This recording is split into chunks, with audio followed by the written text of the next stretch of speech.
Derek, have you ever watched Mind Field on YouTube? No, but I would like to watch it, Michael.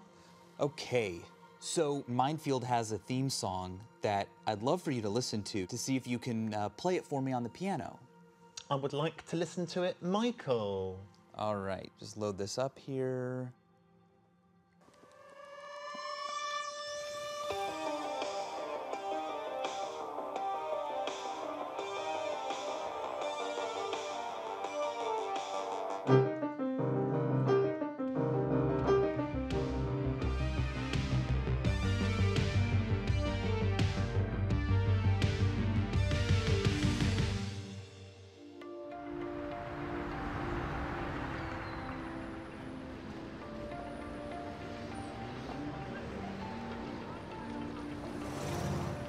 Oh, hello. This is a tray of brains, cow brains. Here is a sagittal slice I prepared earlier. Now imagine that this is my brain. Just looking at it, it would be impossible to know what part does what, or that different parts did different things at all. But if you change specific parts of your brain, you can often affect specific functions. So if this was my brain, that would be pretty bad.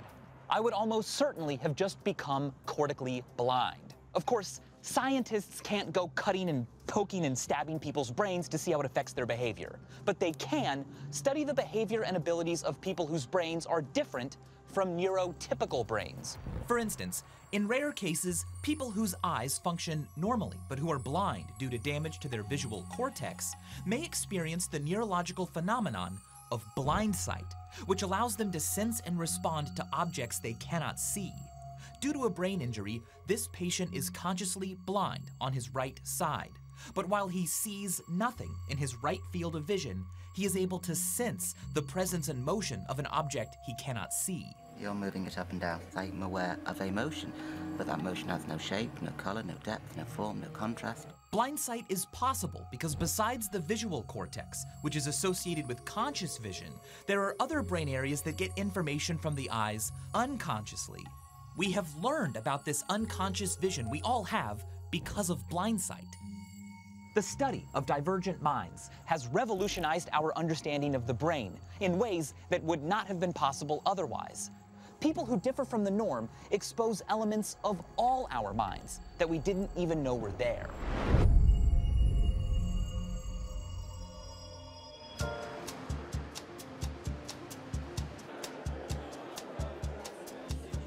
One very special divergent mind is that of Derek Paravicini. Okay, you're going to count 100 by the head. Yeah. One, two, three. Derek is both blind and autistic.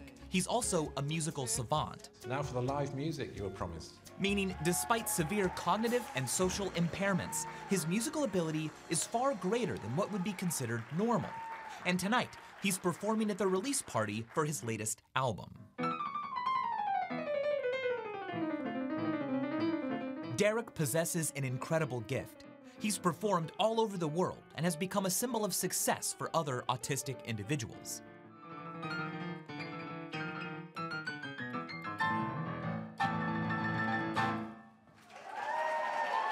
Later, we'll take a deeper look into Derek's unique mind. Thank you.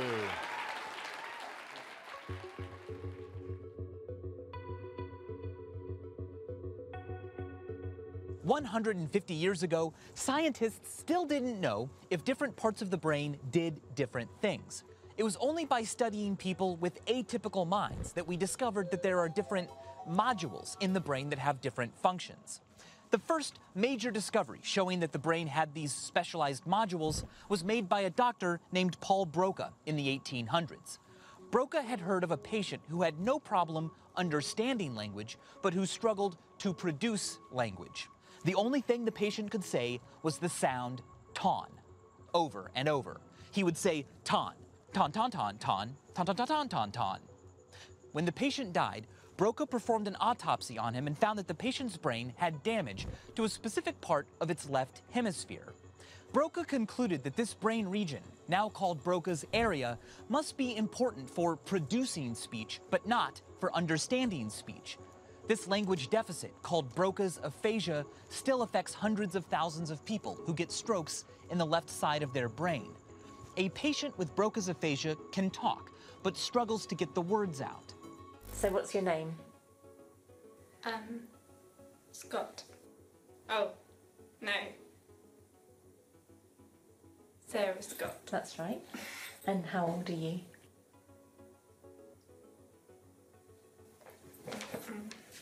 I can't. Try. I can't. Another part of the brain related to speech is Wernicke's area, which is associated with language comprehension. Patients who damage this region can speak fluently, but are unable to understand language or use it in a meaningful way. What were we just doing with the iPad? Right at the moment, they don't show a darn thing. With the iPad that we were doing. Like here? I'd like my change for me and change hands for me. It was happening. I would talk with Donna sometimes. We're out with them. Other people are working with them. I'm very happy with them. These remarkable individuals have taught us a lot about the neural basis of language, but it can be tricky to infer the functions of different brain areas based only on specific patients. That's because damage is almost never confined to one spot, and the brain can reorganize itself after it's been damaged. So, to get a more precise picture of how changing the brain affects behavior and function, I went to UCLA to have my brain damaged. But not permanently. I'm not gonna have a piece of my brain removed and thrown away. Instead, I'm going to have part of my brain tissue temporarily and safely disrupted by a technology called transcranial magnetic stimulation. Here I go.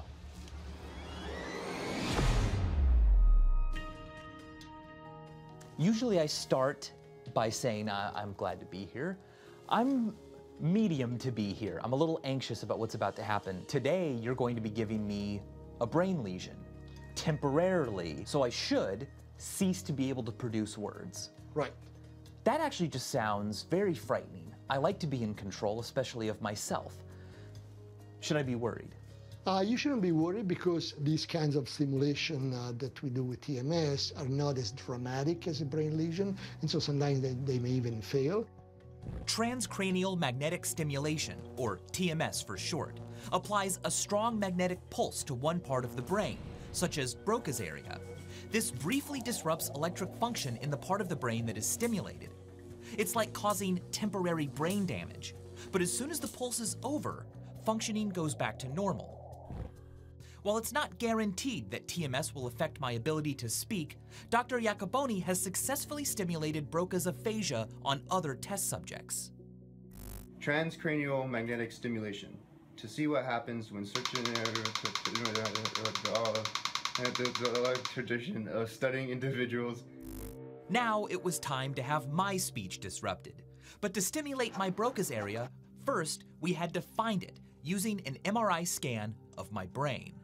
Hopefully we'll be able to find Broca's area and shut me up. So it's going to feel a little bit like somebody tapping on your scalp, and you might feel some superficial muscle stimulation. So this will probably be a little bit uncomfortable. It might be a lot uncomfortable. If it becomes too much, just say the word stop and we'll stop. Okay, I'm just gonna pull out the first chapter of Pride and Prejudice by Jane Austen, and I'll just start reading and you guys will start stimulating my Broca's area. "My dear Mr. Bennet," said his lady to him one day, "have you heard that Netherfield Park is let at last?" Mr. Bennet replied that he had not. "But it is," returned she, "for Mrs. Long has just been here, and she told me all about it." Mr. Bennet made no answer. "Do you not want to know who has taken it?" cried his wife impatiently. "You want to tell me, and I have no objection to hearing it. This was invitation enough." We tried a couple of times, but my Broca's area seemed to be playing hard to get, so we repositioned the machine. New trajectory. Enter. Okay, great. "You and the girls may go, or you may send them by themselves, which perhaps will be better still, for as you are as handsome as any of them, Mr. Bingley may like you the best of the party. When a woman has 5 grown-up dogs..." After several more attempts, we were still unsuccessful at finding my Broca's area and disrupting my speech. Its solace was visiting and news. All right. We didn't do it. I beat it. I think that Jane Austen's literature is completely impenetrable to TMS. Yeah, no, you cannot stop her from being heard. While neuromapping allows us to locate the many different areas of the brain is one of the most complex organs in our body, and not all brains respond to TMS in the same way.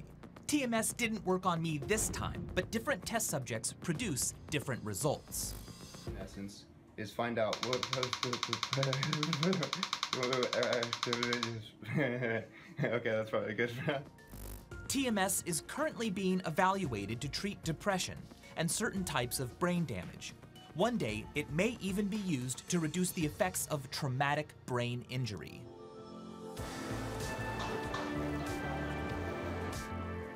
I traveled to London to meet someone who is using his divergent mind in an extraordinary way. Derek, it's Michael. Hello, Michael. Nice to meet you. I'm Derek. How are you? Would you like to come in, fantastic. Michael? I would love to come in. Yes, it's an honor. I wanted to find out what Derek could teach us about all brains. So Derek, I'm doing a show called Mindfield about psychology. Do you know psychology? I do know psychology. Your brain is different than mine. Would you agree? I would agree, Michael. Different than my brain, yes. Yes. It became evident very quickly that this was going to be an atypical interview. I'm sure you hear all the time about how spectacular your abilities are. Were you told that even at a young age when you first started to interact with a piano? I was told at a young age when I first started to interact with a piano. Derek has echolalia, a condition which causes him to repeat back words spoken to him. It's his way of trying to understand the spoken word. You can learn music just by listening to it. I can learn music by listening to it, Michael. But while Derek may find spoken language challenging, he has no problem communicating through music. There are about 7 million autistic savants worldwide with some level of savant skills, but Derek is what's known as a prodigious savant,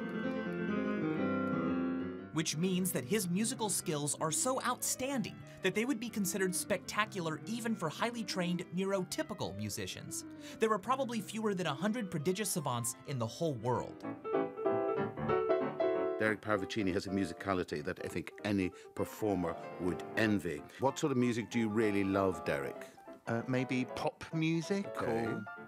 Jazz, Derek? Bit of jazz, Bit of jazz.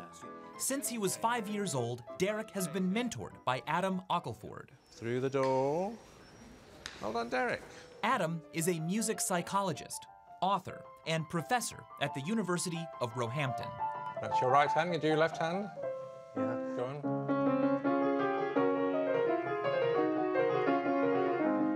Derek was born very premature, 26 weeks, which 38 years ago was very, very premature. And they didn't have any equipment in the hospital for him.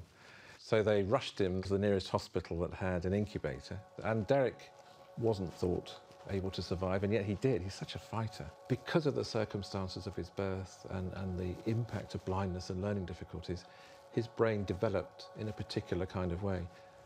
As a little boy, he was very fascinated by sound, not being able to see. And his nanny gave him this little electric organ.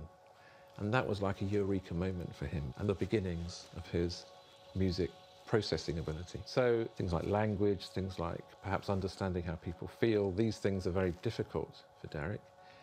And yet his music is way above average. Derek's got an amazingly quick ear, haven't you, Derek? So I have, yes. If I go like... Oh. Oh. You can process that amazingly it's like quickly. automatic. Yeah. That's impressive, Derek. Yeah. Thank you, Michael. Yeah, no, the response to pitch that you make, Derek, is incredibly fast. We've measured the time between playing even a big chord, say like this one. And Derek can listen and react to an 8-note chord within about 0.4 of a second. Wow. Derek's sense of pitch is very unusual.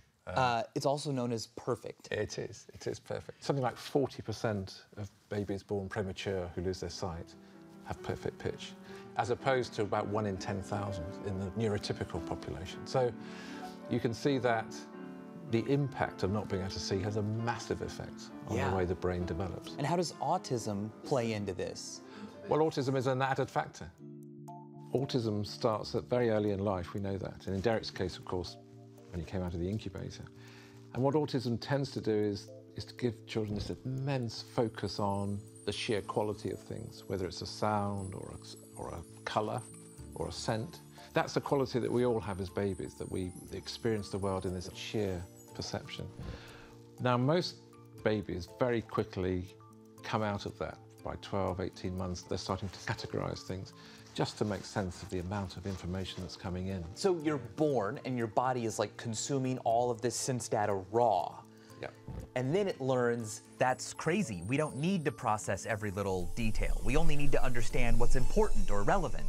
And that's enough.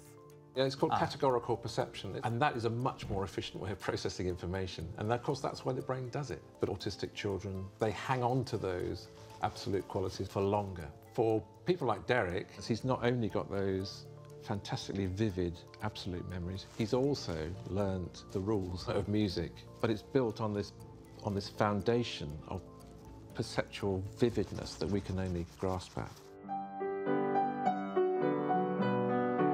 While most people would find it impossible to identify all of the individual notes in a 10 or 20-note chord, Derek is able to do this with ease, which means he can decipher more notes than he can play at once with 2 hands. So we could do that. I have hands. We could combine. Yes. So, right, so if you play those 2 notes with that hand. Yep. And those 2 with that hand. And we'll count 4, okay? 1, 2, 3, 4. There you are. What was all the fiddling? Well, the fiddling was to make it, because he couldn't reach them all at the same time. Right. He was just splitting it up. But they were all in there. He just couldn't all play them at once. But as amazing as his musical ear is, Derek's cognitive abilities are less than rudimentary. Derek, shall we do some more chords? We'll do some more chords, Adam. So can you play this for me? Ready? Good. And do you know how many notes there are, Derek? I'm not sure. Have a guess. How many do you think? Is it 1? Yeah, a bit more than 1. So there's 1. 1, 2, 3, 4, 5, 6. 6, weren't there? There's right. 6, Adam. Good. Now try this one then, Derek. Ready?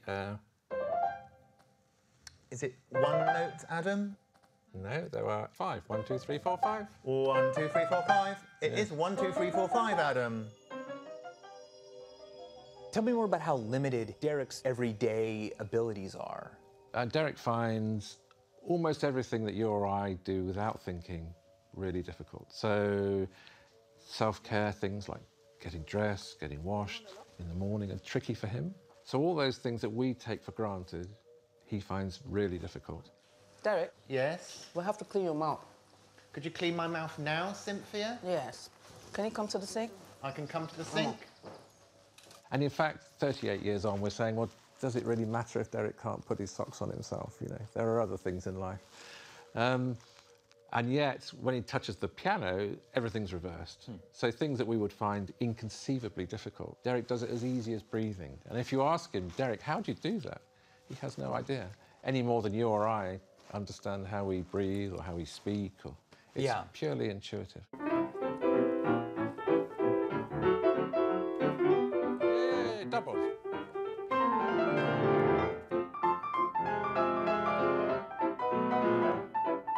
In addition to entertaining people with his remarkable abilities, Derek offers valuable insight to scientists who study the mind. What do you think Derek is helping us learn about this thing in our head? I think what Derek's example tells us is the almost infinite capacity of the human brain to not only survive, but thrive in incredibly difficult circumstances. And Derek's potential really was no different from anyone else's. There's no one in his family who were particularly musical. So in a sense, you could say that we all have Derek's potential when we're born. But fortunately, of course, we don't have his disadvantages. And what gave Derek his massive advantage is at the cost of his disadvantages.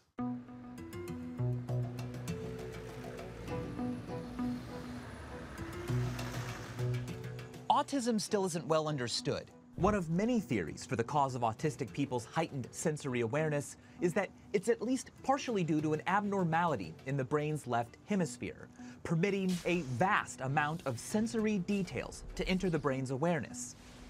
Neurotypical brains may receive all the same sensory details, but block them from awareness. In fact, some psychologists have even proposed that all of us have savant skills lying dormant in our brains. And they may be onto something, because in extraordinarily rare cases, people can actually acquire savant skills. A very small number of people have what is called acquired savant syndrome. These are people who suffered some sort of brain damage as adults, and their brain damage actually unlocked skills and abilities that weren't there before. Jason Paget is one such acquired savant. After a brain injury left him with damage to his visual cortex, Jason started seeing precise geometric patterns in everything around him, which led to an intuitive perception of math and physics that he never had before. How did you get a brain injury? So I was at a karaoke bar, and as we left, these two guys that were in there singing attacked me from behind. They smashed me in the back of the head. I just heard this deep thud, saw a little puff of white light, which I later found out was my brain bouncing on the inside of my skull.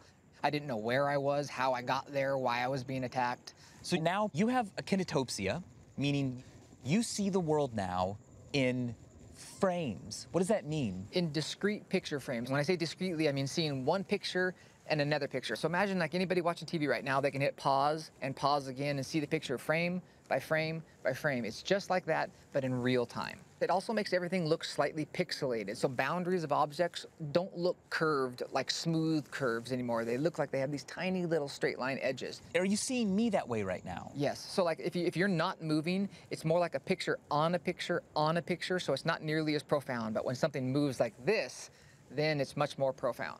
So after the injury, you have all these perceptual changes. What makes you decide that you need to start drawing? So at the time, I had no way to describe what I was seeing in any terms except for to draw it. I started trying to define things with triangles and straight lines. Geometry is, to me, is the one thing everything has. Even nothing, empty space is geometry. It just seemed obvious. I mean, the universe is math. Are these thoughts that you would have had before the injury? No, not at all. Never even contemplated this type of stuff. And now I can't stop thinking about it. And I wound up going to the mall. So I'm sitting there eating a sandwich and I'm drawing. And this guy next to me says he's a physicist. And he goes, "It looks like you're doing some sort of math there." And I started telling him, you know, my ideas. And he said, "It sounds to me like you're trying to describe space-time and limits and things that I didn't understand what he was talking about." He goes, "But you're doing it in layman terms, and I've never heard anybody try to do that before." It turns out it was integrals. What I was doing was integrals and calculus. You're now pursuing an education in math. Yes. So would you say that you're still the same person who existed before the injury, or did you become a different individual? I feel like I've had two different lives. Before the injury, I didn't have any background in math. I didn't even have algebra. I didn't even know that you could graph a line. All I did was party and chase girls. It was a very shallow, you know, almost blissfully ignorant life. Do you think that these abilities were always in your brain and got somehow unlocked by the injury, or did the injury give you something new? I 100% believe that we all have this in us. You know, people think that I got hit in the head and just magically got good at math. But a lot of it is your brain gets damaged and you're forced to see the world differently. And by seeing the world differently, it makes you think differently. We can learn so much from divergent minds, whether it be someone like Jason, who developed his divergent mind from an accident as an adult. Hello, Ashley. Hello, Derek. How are you? Or someone like Derek, whose divergence came from complications at birth. One of Derek's great strengths is working with other disabled people and disabled children. They love him. Beautiful, Ashley. Well done. Derek is a hero, particularly amongst the learning disabled. For anyone with severe learning difficulties, to have a public life, to travel all over the world, to meet hundreds of people, to have acclaim from millions of people on the internet he's unique in that respect. He's a trailblazer, but we should never forget that he's part of a population that's much bigger and tends to be hidden away from society.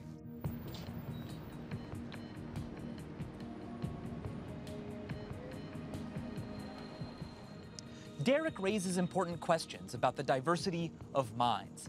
Autistic minds, like all divergent minds, are not alien. They're human minds, and they provide windows into how we all think, feel, and behave. A complete brain science should be able to account for all kinds of minds and brains. As long as some minds remain a mystery, so too will all minds. And as always, thanks for watching.